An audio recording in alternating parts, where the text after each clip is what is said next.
Y para arrancar hablaremos de esa gigantesca mesa que seguro que habéis visto, en la que se reunieron hace unos días el presidente de Rusia, Vladimir Putin, con su homólogo francés, Emmanuel Macron, para rebajar tensiones, era la idea, ante la posibilidad, ya sabéis, de ese, ojalá no se produzca, conflicto armado entre Rusia y Ucrania. Bueno, pues resulta que la mesa se fabricó en el polígono El Pla d'Alcácer. De hecho, el diario Levante apunta que la mesa, que tiene cerca de 4 metros de longitud y que separaba a ambos mandatarios, es obra de Vicente, concretamente, un fabricante del grupo Zaragoza, que está en ese municipio, en Alcácer del Horta Sud. El mueble ha estado desde luego en el centro de las interpretaciones de los analistas políticos. Se ha especulado sobre cuál era realmente la intención de Putin y los memes desde luego se han multiplicado. Hoy analizamos los mensajes que traslada la imagen que ha dado la vuelta al mundo y lo hacemos con nuestra experta en comunicación no verbal. Ella es Sonia El Hakim. Hola Sonia, ¿qué tal?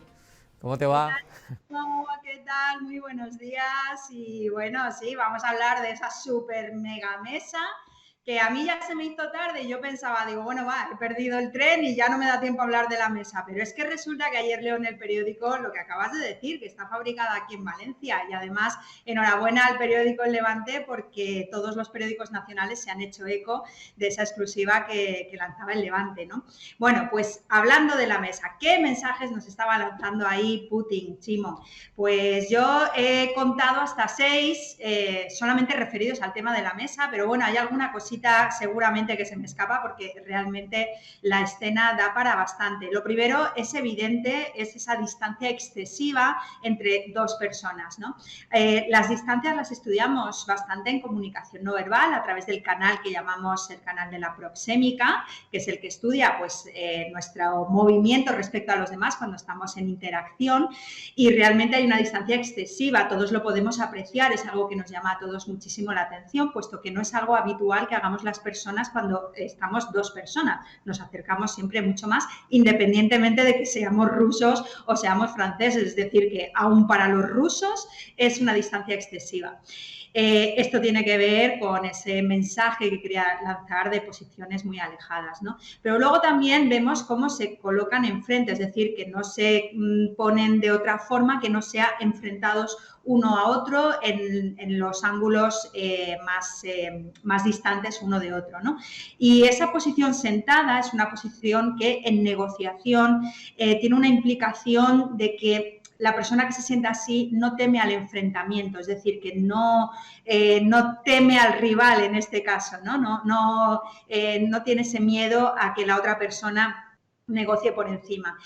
También te tengo que decir que la mesa es ovalada, no rectangular. Si fuera rectangular el mensaje sería quizá un poquito peor, puesto que los ángulos en comunicación no verbal, cuando hablamos de las mesas, pues tienen un mensaje, digamos, de tensión, o sea, tensionan cuantos más ángulos entre dos personas y en este caso no había ángulos, puesto que era una mesa ovalada. Pero además vemos que la mesa en sí es una mesa que es desproporcionada para dos personas.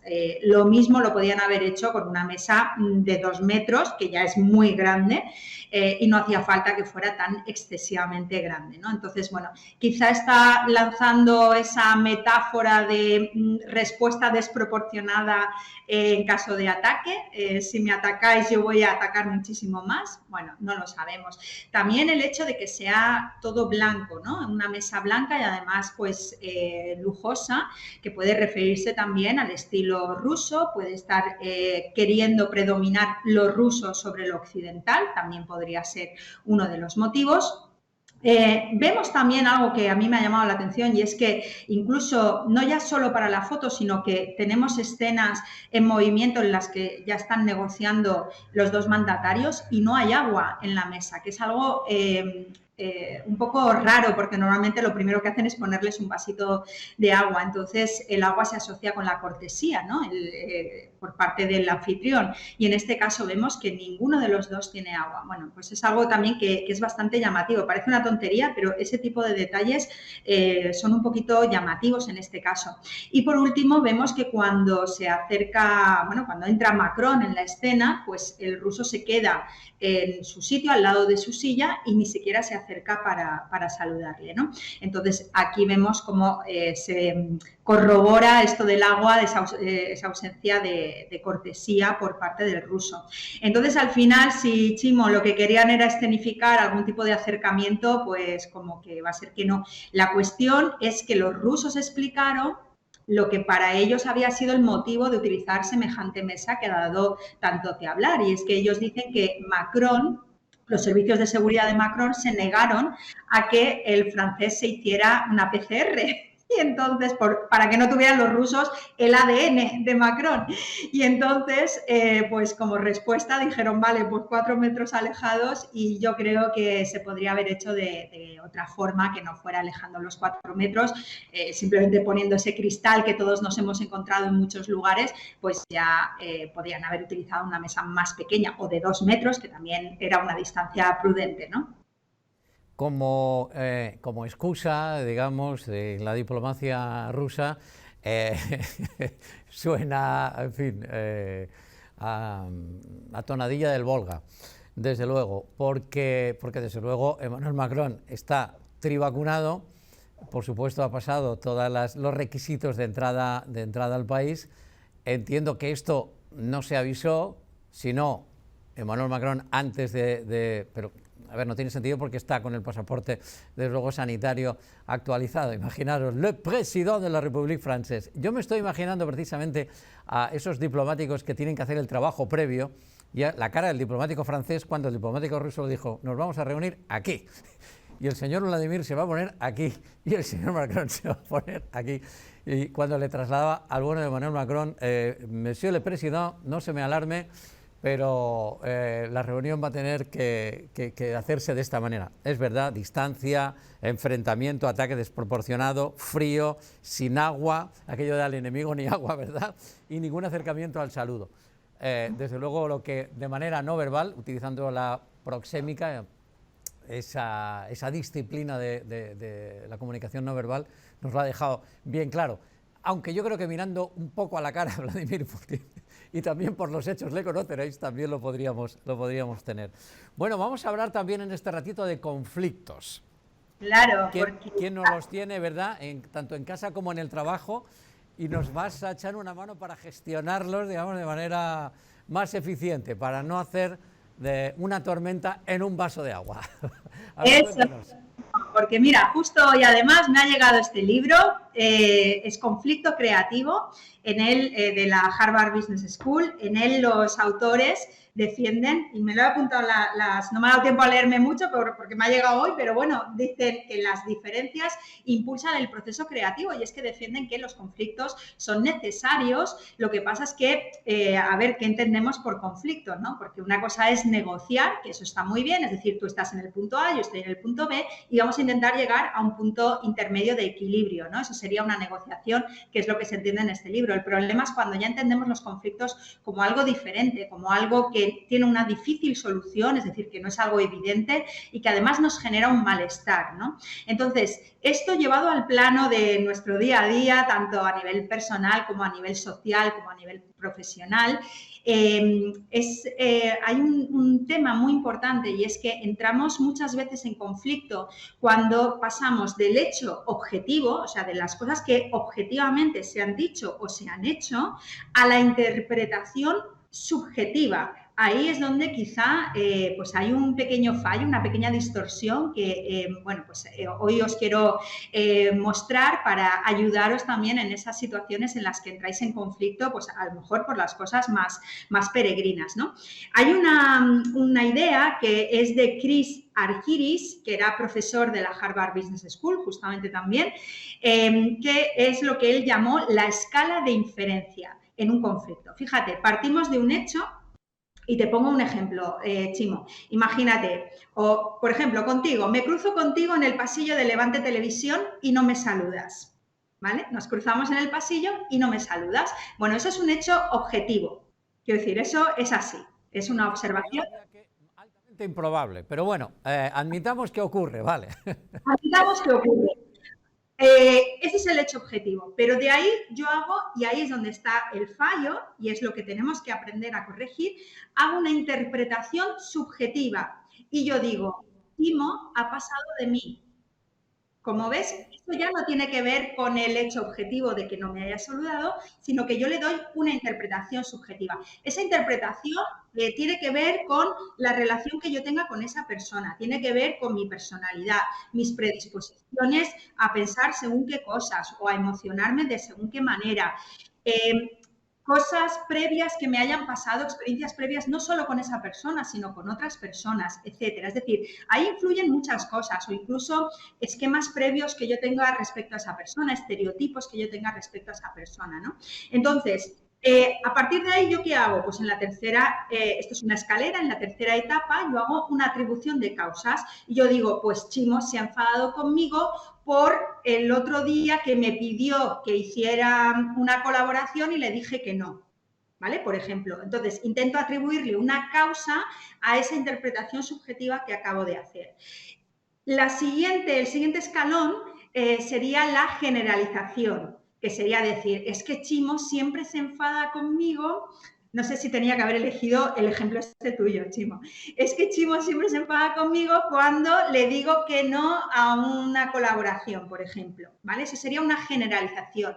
Cuidado, siempre, ¿cómo que siempre? Esa palabra es muy peligrosa. Esta persona siempre se enfada. ¿Seguro que es siempre o ha sido una vez? Y a partir de ahí yo, como la tengo tan marcada en mi memoria porque me dolió tanto, ya la recuerdo a largo plazo. Cuidado con esas generalizaciones. Categóricas, ¿no? Siempre, nunca, a mí nunca, yo siempre. Bueno, es verdad, ojo, ojo. Y entonces, digamos, el proceso final es cómo voy a reaccionar si ocurre una próxima vez.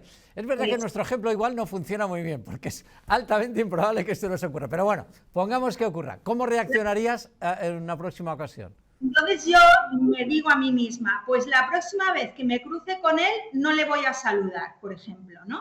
Y entonces, de la nada, porque a lo mejor simplemente es que no me has visto, de la nada yo he creado ahí el germen de un conflicto. Échanos una mano, por tanto, para gestionar, digamos, de manera efectiva, para resolver. Bueno, resolver un conflicto no siempre es fácil, pero por lo menos que nuestra actitud hacia ese conflicto no nos dañe, ¿vale? ¿Qué gestiones fundamentales podríamos hacer para evitar esos conflictos? Claro, lo que tú dices, los conflictos a veces, bueno, todos los autores al final dicen que son inevitables porque necesariamente vemos el mundo de diferentes maneras, pero siempre podemos hablar las cosas. Importantísimo que hagamos una buena gestión de esas situaciones a 3 niveles. Gestión cognitiva, es decir, lo que pensamos respecto a ese conflicto, gestión emocional, cómo nos sentimos respecto a ese conflicto y gestión conductual, cómo actuamos frente a ese conflicto. A nivel cognitivo, importantísimo tener claros siempre nuestros límites, es decir, dónde está la frontera de lo que es aceptable para mí. Y por otro lado, o sea, por un lado los límites y por otro lado, ¿esto realmente es importante como para que yo cree una situación de, bueno, pues de desgaste, ¿no? O de negociación o de conflicto con la otra persona? ¿De verdad es importante? Vamos a relativizar. ¿Esto es importante para mí?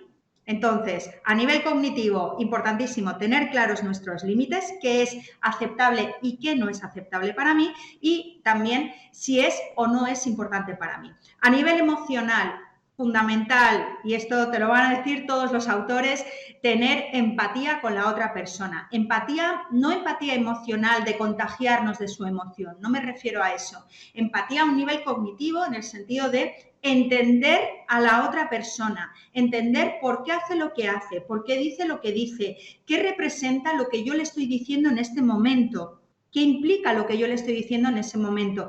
Y por otro lado, tener claro que cuando esa persona está discutiendo conmigo, muchas veces no tiene que ver conmigo, a veces sí, pero muchas veces no tiene que ver conmigo en concreto, sino con lo que yo le estoy diciendo o lo que representa lo que yo le digo. Por tanto, no hay un ataque personal. Algunas veces sí que ocurre, pero la mayoría de veces, sobre todo en el entorno profesional, esto no es así, sino que es, digamos, una confrontación con mi mensaje o con lo que yo represento para esa persona, porque soy su rival, porque si yo crezco es porque ella está medrando, etcétera, etcétera, ¿no? Bueno, y importantísimo también el autocontrol emocional, porque en situaciones en las que estamos muy exaltados es muy complicado que gestionemos bien un conflicto. Es mejor, como decían las abuelas, contar hasta 10, es decir, esperar a que baje la intensidad emocional, tomarnos un algo, iba a decir un café, no, una tila y después retomamos. Y por último, a nivel conductual, tenemos técnicas tanto verbales como no verbales para comunicarnos de forma asertiva. La asertividad, y otro día hablaremos específicamente, si te parece, Chimo, de la asertividad Sí, sí, sí. es fundamental para la gestión de conflictos. Tiene que ver también, en efecto, ya has arrancado precisamente con lo que es aceptable y no para mí, ¿no? Con los límites, ¿no? Hacerlo de una manera efectiva, asertiva. Oye, me gusta mucho ese tema, lo ponemos de ver, ¿te parece? Para el próximo día.